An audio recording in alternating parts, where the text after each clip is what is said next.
오늘 말씀입니다. 오늘 말씀은 로마서 14장 10절에서 13절입니다. 로마서 14장 10절에서 13절까지 함께 합독하시겠습니다. 내가 어찌하여 내 형제를 판단하느냐? 어찌하여 내 형제를 업신여기느냐? 우리가 다 하나님의 심판대 앞에 서리라. 기록되었을 때 주께서 가라사대 내가 살았노니 모든 무릎이 내게 꿇을 것이요 모든 혀가 하나님께 자박하리라 하였느니라. 이러므로 우리 각인이 자기 일을 하나님께 짓고 하리라.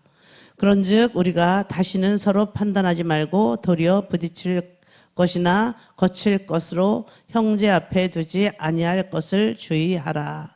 아멘.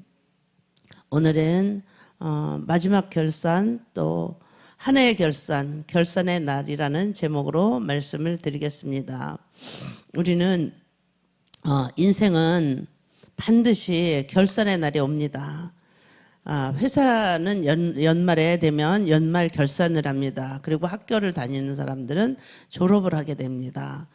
초등학교를 들어가면 언제 중학교 가나 그러는데 졸업을 하고 또 중학교 3년, 고등학교 3년, 대학교 4년 이렇게 졸업을 하게 됩니다. 군대를 갈 때 막 군대 가면은 군대 언제 제대하나 제대할 날만 기다린다고 그러는데 올 것 같지 않지만 우리는 남의 자식들을 보면 벌써 왔어? 막 이러잖아요. 금방 가는 것 같은데 금방 제대를 해. 이렇게 결산을 하게 되는 거예요.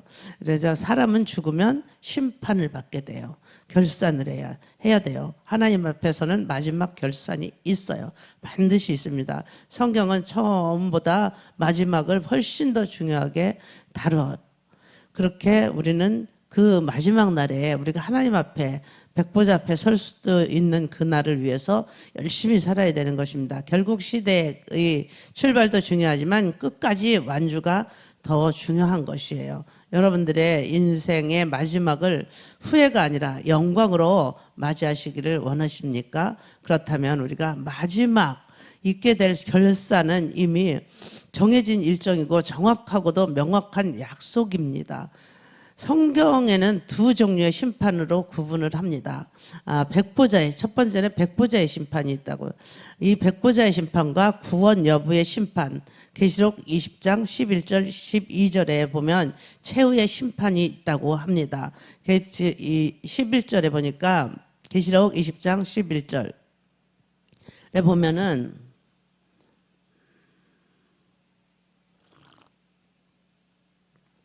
또 나는 크고 흰 보좌와 그 위에 앉으신 분을 보았습니다.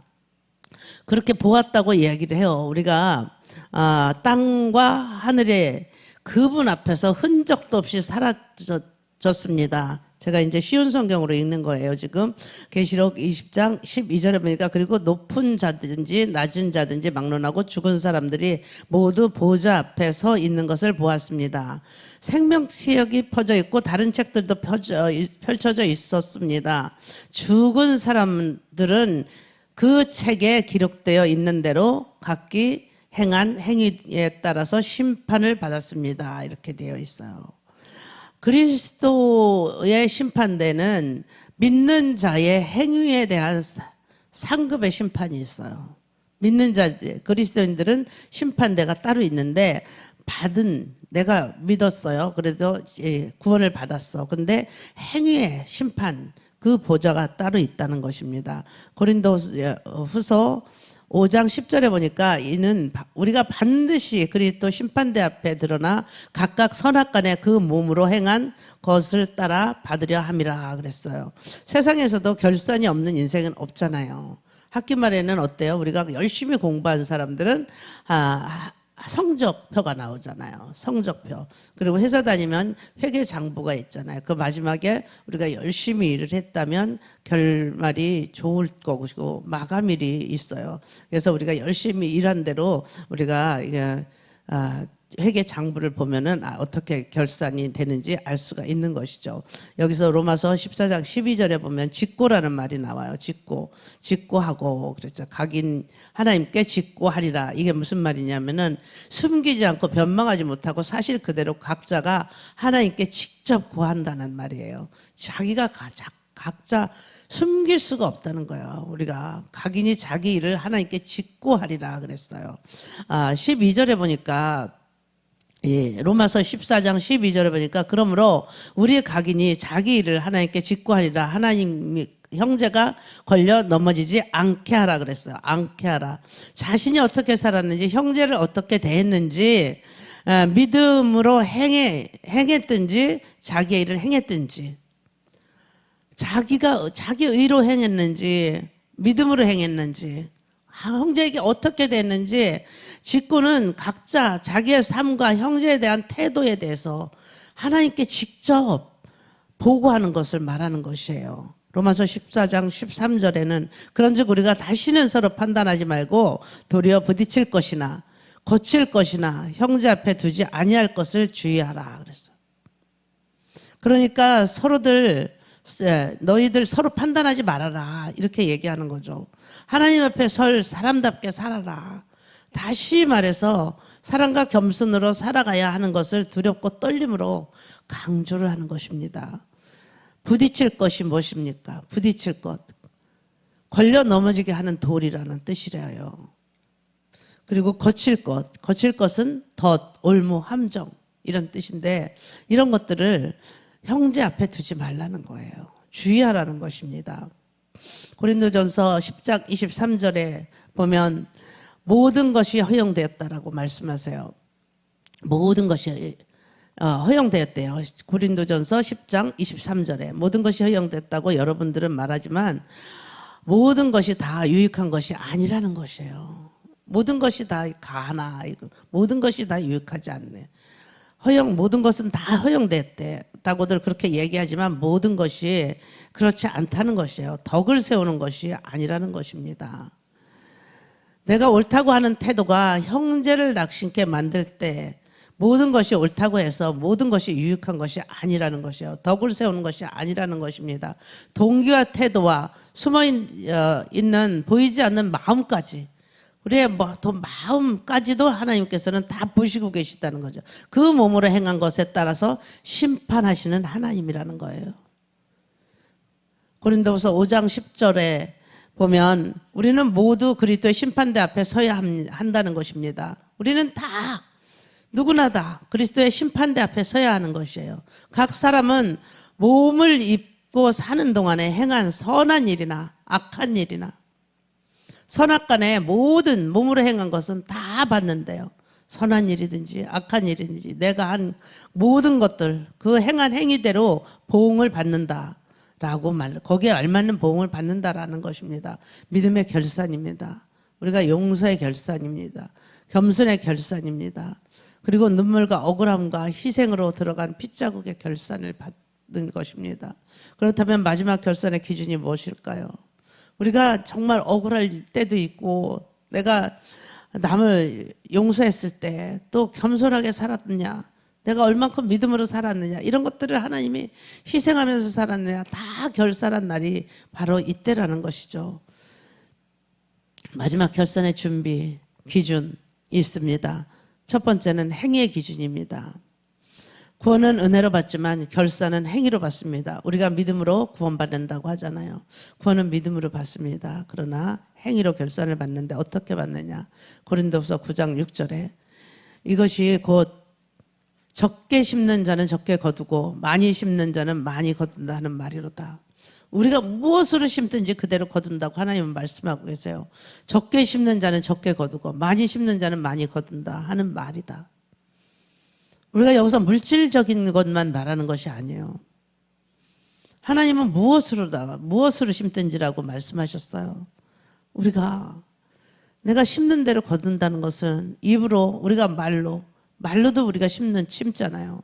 그럼 우리가 긍정적인 말을 하면 긍정적인 것으로 거두지만 안 된다 죽겠다 하면 결국은 안 되고 죽어버리는 것입니다. 이렇게 우리가 모든 것을 말에 달려 있다라는 것입니다. 두 번째는 맡김의 기준입니다. 재능대로 각 사람에게 감당할 수 있는 정도, 그러니까 능력이 아니라 사람의 마음가짐이라는 것이죠. 마태복음 25장 15절 16절에 보면 각각 그 재능대로 하나에게는 금 5달란트를, 하나에게는 2달란트를, 하나에게는 1달란트를 주고 떠났어요. 5달란트 받은 자는 바로 가서 그것을 장사하여 5달란트를 남겼어요. 그런데 그 남긴 것에 대해서 이렇게 우리가 다 보응을 받을 수, 그대로 우리가 받을 수 있다는 거예요. 재능대로 하나님께서는 주셨다고 말씀을 하고 있는 거예요. 5달란트 받은 사람, 그 사람에게는 5달란트를 남겼기 때문에 열심히 일을 했잖아요. 그만큼 남긴 거예요. 한 사람에게는 또 2달란트를 맡겼어요. 그런데 2달란트를 또 그 사람은 어떻게 했어요? 5달란트 받은 사람 따라만 했어요. 그런데 5달란트를 남겼어요. 또 한 사람은 1달란트를 주고 떠났어요. 그런데 그 1달란트 그 받은 사람은 어떻게 했어요? 땅 속에 묻어두었잖아요. 자기가 받은 달란트를 사용하지 않고 땅 속에 묻어두면은 하나님께서 악하다라고 말씀을 하고 있습니다. 세 번째는 용서의 기준입니다. 마태복음 18장 33절에 보니까 용서받은 자가 용서하지 않을 때 마지막 결산은 어떻게 하겠는지 깊이 생각을 해봐야 하는 것입니다. 마태복음 18장 33절에 보니까 내가 너를 불쌍히 여김과 같이 너도 내 동관을 불쌍히 여김이 마땅하지 아니하냐 라고 말씀하시는데, 이것은 뭐예요? 1만 달란트 받은 자가 탕감을 받았어요. 다들 용서해 주세요. 내가 용서해 주세요 할 때 너무 불쌍하니까 용서를 해줬어요. 다 탕감을 해줬어요. 그런데 그 탕감 받고 나오는 다가 자기에게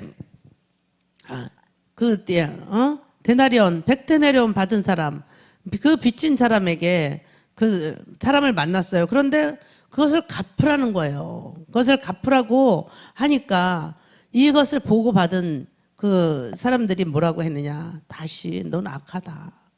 자기는 1만 달란트를 탕감받았잖아요. 우리는 어때요? 우리는 1만 달란트를 탕감받은 자예요. 우리의 모든 죄를 우리의 예수님의 피값으로 우리는 다 탕감받은 자인데, 우리가 남들이 조금만 나한테 잘못해도 그것을 참지 못하는 거예요. 그러면 하나님께서 그것을 물으신다는 거죠. 네 번째는 사랑의 기준이에요. 마태복음 25장 35절 36절에 보니까 내가 줄일 때 너희가 먹을 것을 주었고, 목마를 때 마시게 하였고, 나그네 되었을 때 영접하였고, 벗었을 때 옷을 입혔고, 병들었을 때 돌아보았고, 옥에 갇혔을 때 와서 보았느니라. 내가 줄일 때 너희가 먹을 것을 주었다는 거예요. 우리가 작은 소자에게 한 것이 내게 했다라고 하나님 말씀하시잖아요.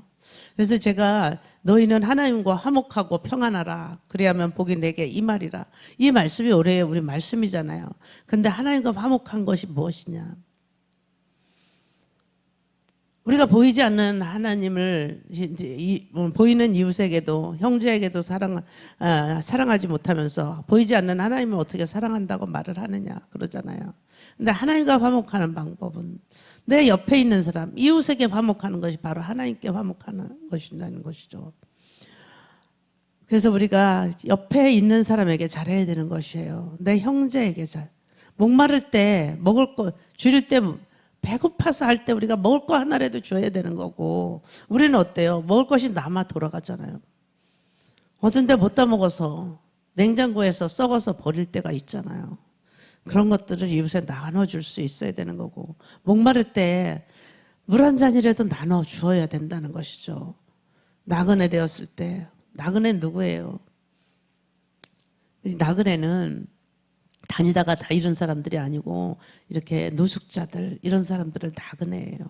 그런 사람들을 영접해야 된다는 거. 한 번이라도 우리가, 그래서 원종수 권사가 그 나그네를 잘 대접했을 때 부지 중에서 하나님이 찾아오셨다고 하잖아요. 그래서 그분이 대박 맞은 분이잖아요.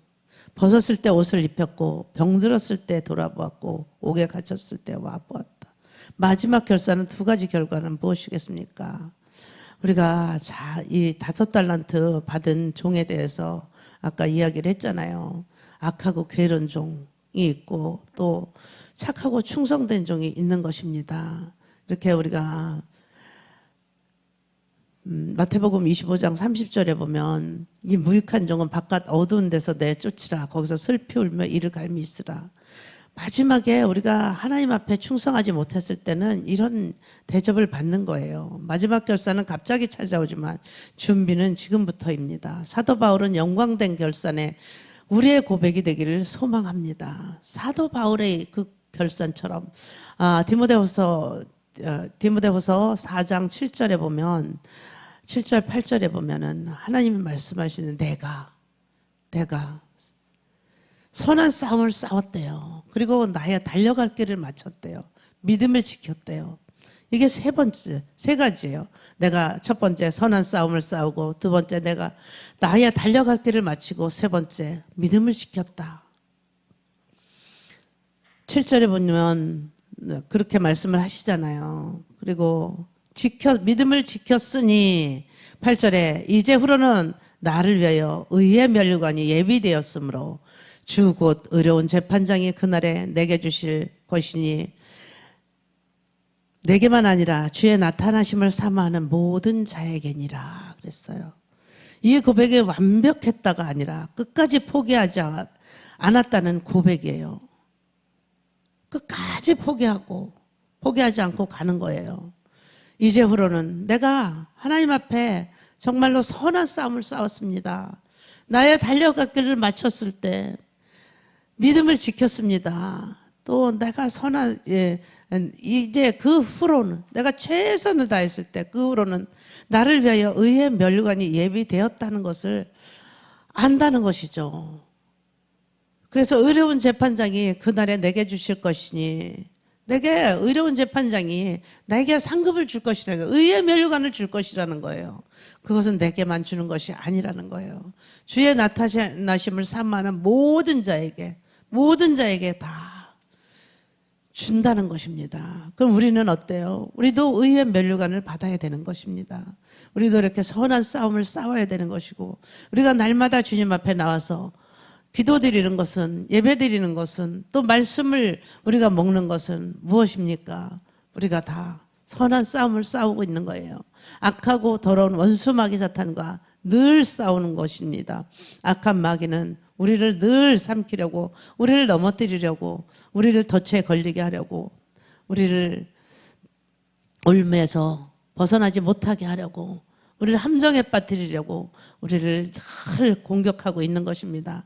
그래서 우리는 늘 싸움을 싸우고 있는 것입니다. 여러분들이 가장 영광스러운 결산을 맞으시길 원하십니까? 그러면 어떻게 해야 될까요? 매일 회개하여서 결산의 날을 앞당겨 사는 것입니다. 에스겔 18장 30절에 보면 에스겔 18장 30절에 그러므로 이스라엘 백성들에게 말하는 것입니다. 나 여호와가 말하노라. 이스라엘 족속아, 내가 너희 각 사람들에게 행한 대로 국문할지라. 너희는 돌이켜 회개하라는 거예요. 회개하고 모든 죄에서 떠나라는 것입니다. 그런즉 죄악이 너희를 패망케 하리라. 죄악에서 떠나지 않으면 죄 때문에 망하게 되는 일이 있는데, 그렇게 우리가 죄 때문에 망하는 일이, 죄에서 돌아서기만 하면 망하는 일이 없게 될 것이라는 것이죠. 31절에 너희가 지은 모든 죄를 버리라는 것입니다. 그리고 새 마음과 새 정신을 가지라는 것입니다. 이스라엘 백성들에게 말하는 것입니다. 왜 너희가 죽으려고 하느냐 그러자. 이스라엘 족속과 너희가 어찌하여 죽고자 하느냐, 왜 너희가 죽으려고 하느냐. 나 여호와가 말한다. 너의 32절 나 주 여호와가 말하노라. 죽는 자는, 이제 죽는 것은 나는 누구든지 죽는 것을 즐거워하지 않는다는 거예요. 그래서 내가 기뻐하지 아니한다는 것은 나는 누구든지 죽는 것을 원하지 않는다. 회개하여라. 그러면 살 수 있다. 회개하라는 것입니다. 우리 주님은 천국에 여러분이 모두가, 저와 여러분이 모두가 천국에 들어오기를 바라시는 것입니다. 사람이 눈앞보다 하나님 시선 앞에서 살아가야 되는 거예요. 사람의 눈에 잘 보이려고 하는 것이 아니에요, 우리는. 하나님 앞에서 우리가 잘 보여야 되는 거예요. 갈라디아서 1장 10절에 내가 사람의 마음에 좋게 하랴, 하나님을 기쁘시게 하랴. 내가 사람들 마음에 들게 하는 것처럼 보이네요. 이거 하지 말라는 거예요. 그렇지 않다라는 거예요. 오직 하나님의 마음을 기쁘시게 하려는 것뿐이라. 내가 사람을 기쁘게 하려는 것이라 한다면 나는 그리스도의 종이 아니다라는 것입니다. 잠언 29장 25절 보니까 사람은 두려워하면 올매 걸리게 되나니 여호와를 의지하는 자는 안전하다라고 말씀을 하십니다. 세 번째는 사랑으로 남은 삶을 살아가야 하는 것입니다. 요한복음 15장 12절에 내 계명은 곧 내가 너희를 사랑한 것 같이 너희도 서로 사랑하라는 것이다. 골로새서 3장 17절에 여러분은 모든 말과 행동을 우리 주 예수님을 위해서 하는 것처럼 해야 한다는 것입니다. 하나님 아버지께 이 모든 것으로 말미암아 감사를 드리기 바랍니다. 그렇다면 우리는 마지막 날에는 무슨 말을 들어야 하겠습니까? 마태복음 25장 11절에 그 후에 남은 처녀들이 와서 가로되 주여 주여 우리에게 열어주소서 라고 이야기를 합니다. 우리의 믿음의 선택과 순종이 그날의 영광스러운 결산을 만들게 됩니다. 우리는 오늘날 우리가 어떻게 선택을 하느냐, 우리가 어떻게 내일을 만들고 오늘의 믿음을 그날의 결산을 받게 되느냐라는 것입니다. 우리는 내가 살아가는 하나님 앞에 드리는 모든 것들을 변명을 할 수가 없습니다. 숨길 수가 없습니다. 자랑으로 꾸미고 거짓으로 살지 마시기 바랍니다. 그날의 결산은 마지막 날에 만들어지는 것이 아닙니다. 우리가 오늘 순종과 선택으로 이미 쓰여져 가고 있는 것입니다. 날마다 내가 새롭게 하나님 앞에 서서 분명하게 우리가 살아야 되는 것입니다. 우리는 조금도 부끄럽지 않은 그런 삶을 살아야 되는데 사실 우리가 살린다는 것이 너무나 부끄러운 것들이 많이 있습니다. 그래서 우리는 날마다 회개하고 날마다 새롭게 하나님 앞에 서서 부끄럽지 않은 삶을 살려고 애쓰는 것입니다. 회개한 것은 하나님께서 기록하지 않는다고, 다시는 돌아보지도 않는다고 말씀하셨으니까 우리가 생명책에 두 책이 있다고 말씀하셨잖아요. 우리 생명책과 우리의 모든 죄들을 우리의 낱낱이 행한 대로 우리가 다 기록된다는 것을 분명히 알고 오늘 하루 또 내년도 올해 잘 결산하고 내년도를 또 계획하고 그래 하나님 앞에서 부끄럽지 않는 삶을 살아서 마지막 결산 날에 정말로 사도 바울과 같은 그런 고백을 드리는 저와 여러분이 되시기를 간절히 축원합니다. 기도 드리시겠습니다. 하나님 아버지 감사합니다. 우리가 마지막 날에는 변명하고 숨길 수가 없습니다. 자랑으로 꾸밀 수가 없습니다. 거짓으로 우리가 거짓되게 살지 않게 하여 주시옵소서. 그날의 결산은 마지막 날에 만들어지는 것이 아니라 오늘의 순종과 선택으로 이미 쓰여지고 기록되어 있다는 사실을 우리가 알게 되었습니다. 하나님 앞에 섰을 때 우리가 착하고 충성된 종이라는 칭찬을 받을 수 있도록 하나님 앞으로 열심히 주님을 위해서 살아가게 해주시고 이웃을 내 몸과 같이 살아가면서 살아가게 하여 주시옵소서. 거짓된 행실을 다 버리게 하여 주시옵시고 오직 선함으로 아버지 하나님의 뜻을 따라서 순종함으로 살아가게 해 주시옵소서. 오늘도 살아계신 예수님의 이름으로 기도드렸사옵나이다. 아멘.